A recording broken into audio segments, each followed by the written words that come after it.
lungdar is lungdar tlang top lamatangin is lungdar ti inzia lian do inzia na lai tangkhan kan la le a kan hei ka thian pa thingkung alona bungkung alon sang hle mai hi nge mo ti don ni ari la tram don yang kan jing choi kan la ring char char hai tu na hen tlai rui to me tian tlang pang le lamatangin kan la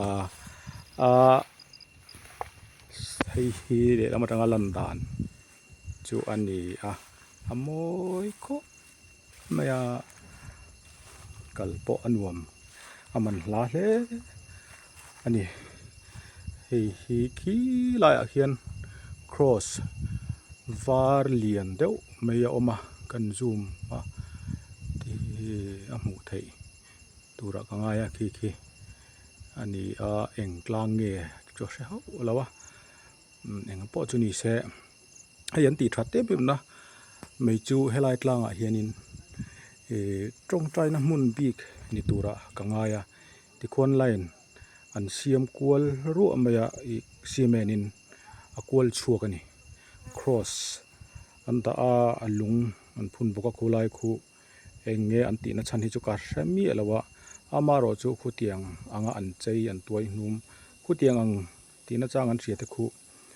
aro pui damlang ve hrim hrimani tlang hi aming than mai ba ka ati moi na ti hlutu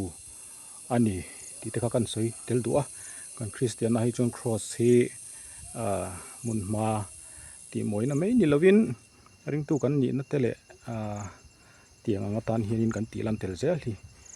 hei hian mun ma achan ve zel hi poimo hle ani ti kha ati chiang em mai ani ai poni se khati zong kha ani le mai selangin kan han video thei chin chu voin hi ni som pali thlasom sang ni som ni panga hania bijeta fanai kan ni